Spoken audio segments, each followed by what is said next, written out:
എല്ലാവർക്കും എൻ്റെ ഹരേ കൃഷ്ണ ചാനലിലേക്ക് വീണ്ടും സ്വാഗതം.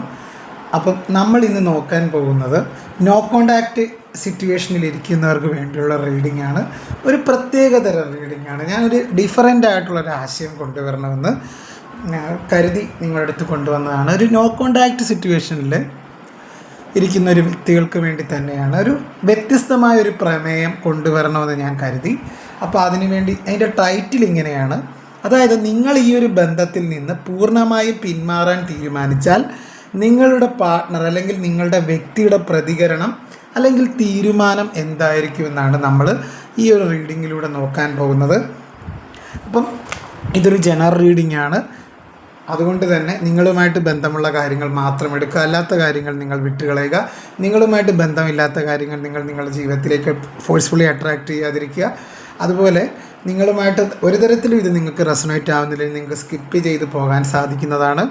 അതുപോലെ തന്നെ എനിക്ക് നിങ്ങളുടെ അടുത്ത് പറയാനുള്ളത്, ഈ ഒരു റീഡിംഗ് എന്ന് പറഞ്ഞു കഴിഞ്ഞാൽ ഇതൊരു ടൈംലെസ് റീഡിംഗ് ആണ്, ഒരു ജനറൽലെസ് റീഡിംഗ് ആണ്. ഇത് എപ്പോൾ നിങ്ങൾ കാണുന്നോ അപ്പോൾ നിങ്ങൾക്കിത് റെസൊണേറ്റ് ആവുന്നതായിട്ടാണ് കാണുന്നത്. അപ്പോൾ തീർച്ചയായിട്ടും അങ്ങനെ ഒരു റീഡിംഗ് ആണ്. നമുക്ക് റീഡിങ്ങിലേക്ക് പോകാം. അപ്പം നമ്മളിതൊരു ജനറൽ റീഡിംഗ് ആയതുകൊണ്ട് തന്നെ നിങ്ങളുമായിട്ട് ബന്ധമുള്ള കാര്യങ്ങൾ മാത്രം എടുക്കുക, അല്ലാത്ത കാര്യങ്ങൾ നിങ്ങൾ വിട്ടുകളയുക എന്നാണ് എനിക്ക് ഈ ഒരു സമയത്ത് നിങ്ങളുടെ അടുത്ത് പറയാനായിട്ട് ആഗ്രഹിക്കുന്ന ഒരു കാര്യം. അപ്പം അതായത് നിങ്ങളും നിങ്ങളുടെ വ്യക്തിയും തമ്മിൽ നോ കോണ്ടാക്ട് സിറ്റുവേഷനിലാണ്. അപ്പോൾ നിങ്ങൾ അതിൽ നിന്ന് മൂവ് ഓൺ ചെയ്താൽ, നിങ്ങൾ അതിൽ നിന്ന് പിന്മാറിയാൽ അവരുടെ തീരുമാനം എന്തായിരിക്കും അല്ലെങ്കിൽ അവരുടെ പ്രതികരണം എന്തായിരിക്കും എന്നാണ് നമ്മൾ നോക്കാൻ പോകുന്നത്. ഇപ്പം നമുക്ക് തീർച്ചയായിട്ടും ആ റീഡിങ്ങിലേക്ക് കിടക്കാം. അപ്പം ആദ്യം തന്നെ നിങ്ങളുടെ പേഴ്സൻ്റെ മുഖം ഒന്ന് നിങ്ങൾ നല്ല രീതിയിൽ മനസ്സിൽ വിചാരിക്കുക, ഒരു വ്യക്തമായിട്ട് മനസ്സിൽ വിചാരിക്കുക. ഒരു 5 പ്രാവശ്യം ഒരു ഡീപ്പ് ബ്രെത്ത് എടുക്കുക. അതിനുശേഷം നിങ്ങൾ ഈ ഒരു റീഡിംഗ് കാണാൻ ശ്രമിക്കുക. പ്രാർത്ഥിച്ചുകൊണ്ട് നമുക്ക് ഇതിൻ്റെ റീഡിങ്ങിലേക്ക് കിടക്കാം. അപ്പം ഇത് ഷഫിൾ ചെയ്ത് വെച്ചിരിക്കുന്ന കാർഡാണ്. ഇതിൽ നിന്ന് നമുക്ക് കുറച്ച് കാർഡ് എടുത്ത് നോക്കാം.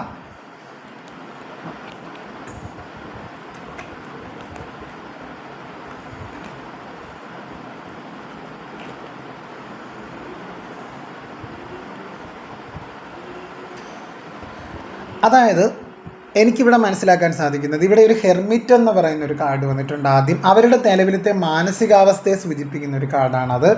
അതുപോലെ തന്നെ രണ്ടാമത്തെ കാർഡായ 3 ഓഫ് സോഡ് സൂചിപ്പിക്കുന്നതെന്ന് പറഞ്ഞു കഴിഞ്ഞാൽ നിങ്ങൾ മാറിയാൽ അവർക്ക് അനുഭവപ്പെടുന്ന വേദന, അതായത് നിങ്ങൾ ഈ ഒരു ബന്ധത്തിൽ നിന്ന് പിന്മാറിയാൽ അവർക്ക് എത്രത്തോളം വേദന അവർക്കുണ്ടാകും, അതിനെയൊക്കെയാണ് സൂചിപ്പിക്കുന്ന ഒരു കാർഡാണ്. അപ്പോൾ തീർച്ചയായിട്ടും ഈ ഒരു കാർഡുകൾ പറയുന്നത്, ആദ്യത്തെ കാർഡായ ഹെർമിറ്റ് പറയുന്നതെന്ന് വെച്ച് കഴിഞ്ഞാൽ നിലവിൽ അവർ തനിച്ചിരുന്ന് കാര്യങ്ങൾ ചിന്തിക്കുന്ന അവസ്ഥയിലാണെന്നാണ് കാണുന്നത്. ഇവിടെ ഈ ഒരു ആദ്യത്തെ ഒരു ഹെർമിറ്റ് കാർഡ് മനസ്സിലാക്കുന്നത്, എനിക്ക് ഈ ഒരു ഹെർമിറ്റ് കാർഡിൽ നിന്ന് മനസ്സിലാക്കുന്നത് നിങ്ങളുടെ വ്യക്തി തനിച്ചിരുന്ന് കാര്യങ്ങൾ ചിന്തിക്കുന്ന അവസ്ഥയിലായിട്ടാണ് കാണുന്നത്. എന്നാൽ നിങ്ങൾ പെട്ടെന്ന് പിന്മാറുന്നു എന്ന് കാണുമ്പോൾ 3 ഓഫ് സോഡ് എന്ന് പറയുന്ന ഒരു എനർജി കാർഡ് സൂചിപ്പിക്കുന്നതെന്ന് പറഞ്ഞു കഴിഞ്ഞാൽ അവർക്കതൊരു വലിയ മാനസിക വിഷമം ഉണ്ടാക്കുന്നതായിട്ട് കാണുന്നുണ്ട്. അതായത് നിങ്ങളുടെ പെട്ടെന്നുള്ളൊരു മാറ്റം അവർ മാനസികപരമായിട്ട് അവർക്ക് ഒരുപാട് ബുദ്ധിമുട്ടുണ്ടാക്കുന്നതായിട്ടാണ് മനസ്സിലാക്കാൻ സാധിക്കുന്നത്.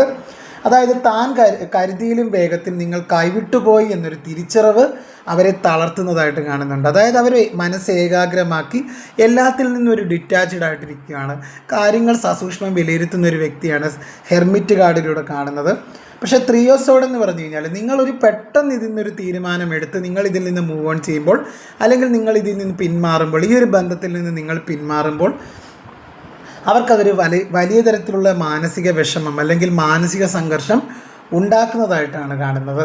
അതായത് അവർക്കൊരു തിരിച്ചറിവ് വരുന്നുണ്ട്. അതായത് നിങ്ങൾ കൈവിട്ടു പോയി, അതായത് അവർ കരുതിയിലും വേഗത്തിൽ നിങ്ങൾ കൈവിട്ടു പോയി, അവരിൽ നിന്ന് ഒരുപാട് അകന്നു പോയി എന്നൊരു മെസ്സേജാണ് അതിൽ നിന്ന് എനിക്ക് മനസ്സിലാകുന്നത്. അങ്ങനെയാണ് അവർ ഈ ഒരു സമയത്ത് ചിന്തിക്കുന്നതായിട്ടാണ് കാണുന്നത്.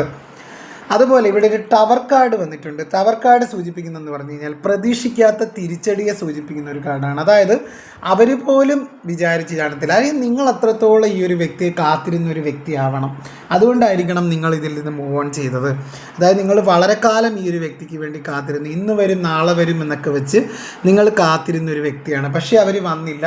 പക്ഷെ നിങ്ങൾ ജീവിതമാണ്, നിങ്ങൾക്കിപ്പോൾ ഒരു തിരിച്ചറിവ് വന്നു, നിങ്ങൾ സെൽഫ് ലവ് ചെയ്തു, അല്ലെങ്കിൽ നിങ്ങൾ അഫർമേഷൻ ചെയ്തു, മെഡിറ്റേഷൻ ചെയ്തു, നിങ്ങൾക്കൊരു തിരിച്ചറിവ് വന്നു, നിങ്ങളതുകൊണ്ട് മൂവ് ഓൺ ചെയ്തു. പക്ഷേ ഇപ്പം മൂവ് ഓൺ ചെയ്തപ്പോൾ എന്താണ്, അത് അവർക്കൊരു അപ്രതീക്ഷിതമായൊരു തിരിച്ചടിയായി. അവർ വിചാരിച്ച് നിങ്ങൾ ഒരിക്കലും അവരുടെ ലൈഫിൽ നിന്ന് പോവില്ല എന്നാണ്. എത്ര ഹട്ടി ഓടിച്ചാലും പോയില്ല. പക്ഷെ നിങ്ങൾക്ക് നിങ്ങളുടേതായ ഒരു വ്യക്തിത്വമുണ്ട്, അതുകൊണ്ട് നിങ്ങൾ അതിൽ നിന്ന് പിന്മാറി. പക്ഷേ അതവർക്കൊരു പ്രതീക്ഷിക്കാത്ത ഒരു തിരിച്ചടിയായി. അപ്പോൾ ഈ ഒരു ടവർ കാർഡ് പറയുന്നതെന്ന് വെച്ച് കഴിഞ്ഞാൽ നിങ്ങളുടെ ഈ ഒരു അപ്രതീക്ഷിത പിന്മാറ്റം അവർക്ക് ഷോക്കായിട്ട് മാറി എന്നാണ് മനസ്സിലാക്കുന്നത്. റിയലി ഒരു ഷോക്കായി. അവരെ സംബന്ധിച്ചിടത്തോളം ഇതൊരു ഷോക്കിംഗ് ന്യൂസാണ്.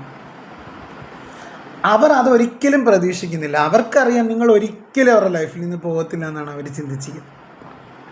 അവർ ചിന്തിക്കുന്നതെന്ന് പറഞ്ഞു കഴിഞ്ഞാൽ നിങ്ങൾ അവരുടെ ലൈഫിൽ നിന്ന് ഒരിക്കലും വിട്ടുപോകില്ല എന്നാണ് ആ ഒരു വ്യക്തി ചിന്തിച്ചിരുന്നത്. കാര്യം നിങ്ങളെ അത്രത്തോളം ഈ ഒരു വ്യക്തി വഞ്ചിച്ച് തേർഡ് പാർട്ടിയുടെ കൂടെ പോയി, അല്ലെങ്കിൽ നിങ്ങളെ വിട്ടുപോയൊരു വ്യക്തി, അവർ ചിന്തിച്ചിരുന്നത് നിങ്ങൾ എത്ര ആട്ടി ഓടിച്ചാലും നിങ്ങൾ അവരുടെ ലൈഫിൽ നിന്ന് പോവില്ല എന്നാണ്. പക്ഷെ നിങ്ങൾ അവരുടെ പ്രതീക്ഷകളൊക്കെ തെറ്റിച്ചുകൊണ്ട് നിങ്ങൾ അതിൽ നിന്ന് വിട്ടുപോയി, അല്ലെങ്കിൽ മൂവ് ഓൺ ചെയ്തു. അതവരൊട്ടും പ്രതീക്ഷിക്കാത്ത ഒന്നാണ്. അതായത് 8 ഓഫ് കപ്സ് എന്ന് പറഞ്ഞൊരു കാർഡ് വന്നിട്ടുണ്ട്. ഈ ഒരു കാർഡ് സൂചിപ്പിക്കുന്നതെന്ന് പറഞ്ഞു കഴിഞ്ഞാൽ നിങ്ങൾ പോയി കഴിഞ്ഞാൽ അവരാകെ ഇമോഷണലി ഡ്രെയിൻഡ് ആകുന്നതായിട്ടാണ് കാണുന്നത്. അതായത് അവർ ഇമോഷണലി മൊത്തം ഡ്രെയിൻഡ് ആകുന്നതായിട്ട് കാണുന്നുണ്ട്. നിങ്ങളുടെ ഒരു പിന്മാറ്റം അവരെ അത്രത്തോളം മാനസിക വേദന അവർക്ക് നൽകുന്നതായിട്ടാണ് കാണുന്നത്. അതായത് ഒരു നിസ്സഹായ അവസ്ഥയാണ് ഇപ്പോൾ ആ ഒരു വ്യക്തിക്ക്. കാര്യം നിങ്ങളോട് അത്രത്തോളം തെറ്റുകൾ ചെയ്തുകൊണ്ട് നിങ്ങളുടെ തേടി വരാനും വയ്യ, എന്ത് ചെയ്യണം എന്നൊരു തീരുമാനം എടുക്കാൻ പറ്റാത്ത അവസ്ഥ. നിങ്ങളുടെ അപ്രതീക്ഷിത പിന്മാറ്റം അവർക്കൊരു തിരിച്ചടിയായി, വലിയൊരു തിരിച്ചടി നൽകിയതായിട്ട് കാണുന്നുണ്ട്. ഒരുപക്ഷെ നിങ്ങളെ തേടി വരണമെന്നുണ്ടെങ്കിൽ എന്ത് ചെയ്യണം എന്നറിയാതെ ഒരു നിസ്സഹായാവസ്ഥ അവർക്കുള്ളതായിട്ട് കാണുന്നുണ്ട്. അവർക്കൊരു നിസ്സഹായ അവസ്ഥയാണ്. അവർ ഇമോഷണലി ഡ്രെയിൻഡായി. അവർ കരയുന്നുണ്ട്, മനസ്സിൽ കരയുന്നുണ്ട്. ഒരു മാനസിക വേദനയാണ്. അത്രത്തോളം അവർ തളർന്ന് നിൽക്കുകയാണ് ഈ ഒരു സിറ്റുവേഷനിൽ. അത്രത്തോളം വിഷമിക്കുന്നുണ്ട്. സകല ദൈവങ്ങളെയും വിളിക്കുന്നുണ്ട്. ഇനി വിളിക്കാത്ത ദൈവങ്ങളെയൊന്നുമില്ല, താഴെ ഇറക്കുന്നില്ല.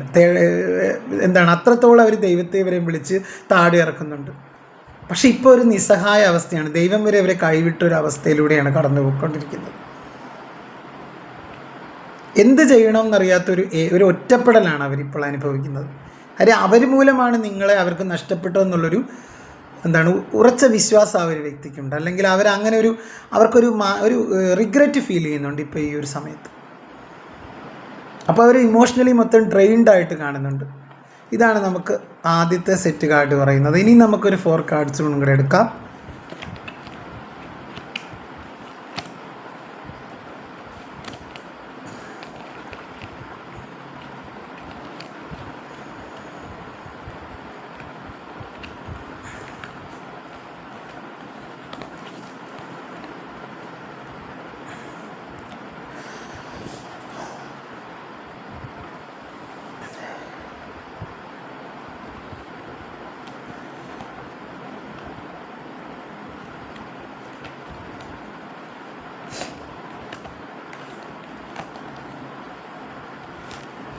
ഇത്രയും കാർഡുകളാണ്. ഇനി അടുത്ത സെറ്റ് കാർഡ് എന്ന് പറഞ്ഞാൽ ഇത്രയും ബ്യൂട്ടിഫുൾ കാർഡുകളാണ് വന്നത്.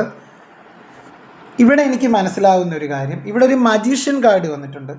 മജീഷ്യൻ കാർഡ് കാണിക്കുന്നത് നിങ്ങളെ തിരിച്ചു കൊണ്ടുവരാൻ അവർ തന്ത്രപരമായി നീങ്ങാൻ സാധ്യതയുള്ളതായിട്ടാണ് കാണുന്നത്. അതായത് നിങ്ങളെ അനുനയിപ്പിച്ച് അവരുടെ ജീവിതത്തിലേക്ക് കൊണ്ടുവരണമെന്ന് അവർ ആഗ്രഹിക്കുന്നുണ്ട്. അവർ ഭയങ്കര തന്ത്രപരമായിട്ട് കാര്യങ്ങളൊക്കെ നീക്കുന്നതായിട്ട് കാണുന്നുണ്ട്. അതിനൊക്കെ ഇവിടെ കാര്യങ്ങൾ മാറി മറിയുന്നുണ്ട്. അവർക്ക് നിങ്ങളില്ലാതെ ജീവിക്കാൻ പറ്റില്ല. കാര്യം നിങ്ങൾ രണ്ടുപേരും പരസ്പര പൂരകങ്ങളാണ്. ഒരു സോൾമേറ്റ് കണക്ഷനാണ് നിങ്ങളുടെ രണ്ടുപേരുടെയും.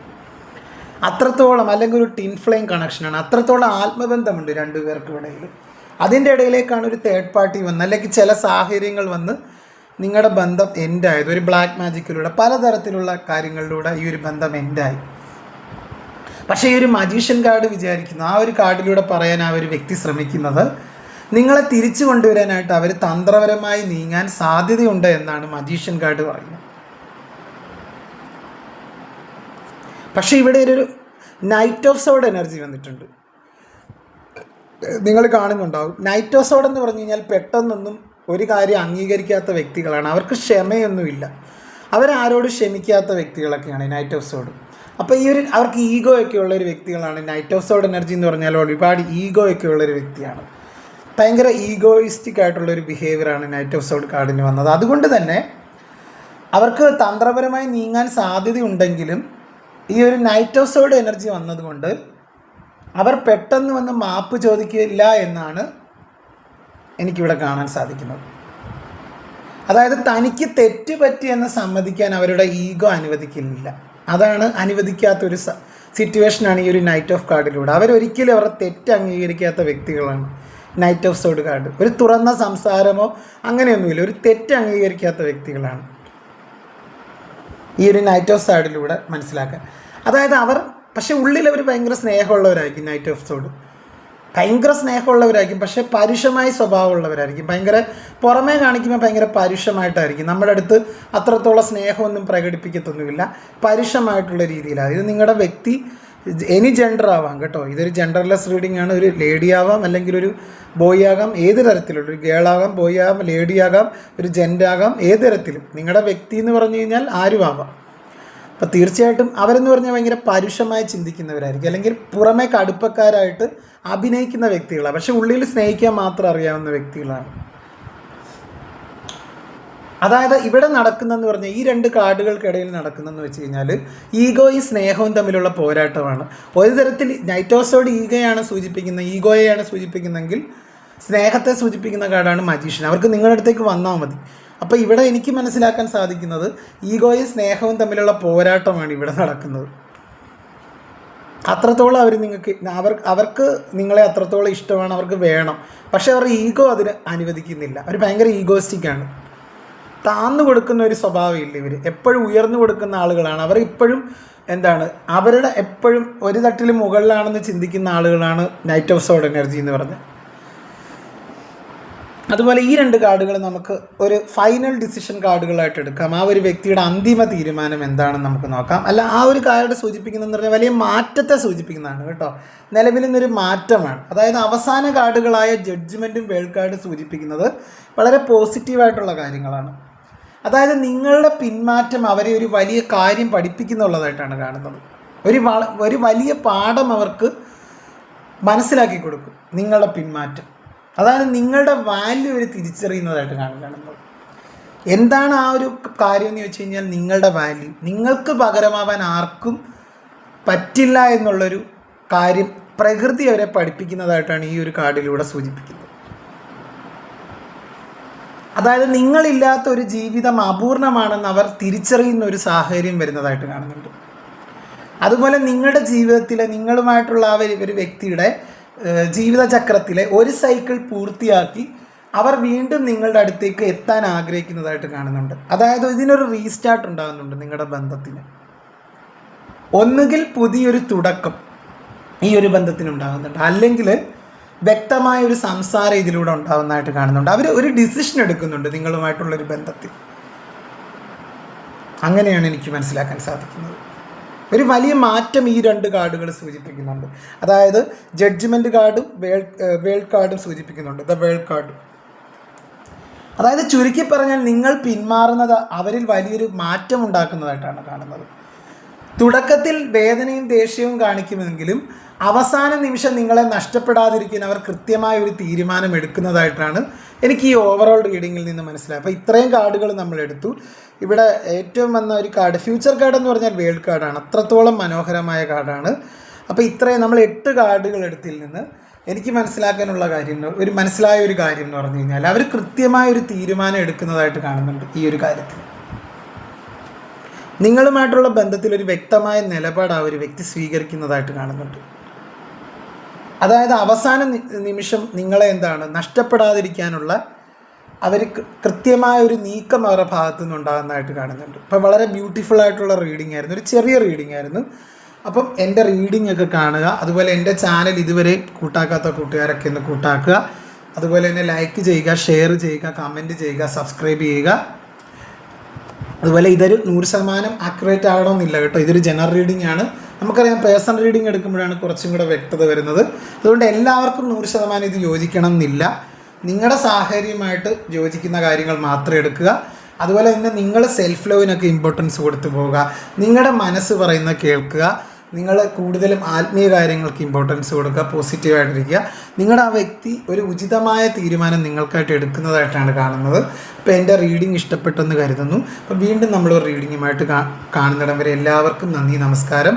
അതുപോലെ എൻ്റെ ചാനൽ ഞാൻ ലാസ്റ്റ് പറയുകയാണ്, എൻ്റെ ചാനൽ ഒന്ന് കൂട്ടാക്കാത്തവരൊക്കെ ഒന്ന് കൂട്ടാക്കുക. അതുപോലെ ലൈക്ക് ചെയ്യുക, ഷെയർ ചെയ്യുക, കമൻറ്റ് ചെയ്യുക, സബ്സ്ക്രൈബ് ചെയ്യുക. അതുപോലെ ഹൈപ്പ് എന്ന് പറഞ്ഞൊരു ഓപ്ഷനും കൂടെയുണ്ട്, പുതിയതായിട്ട് വന്നൊരു ഓപ്ഷനാണ്.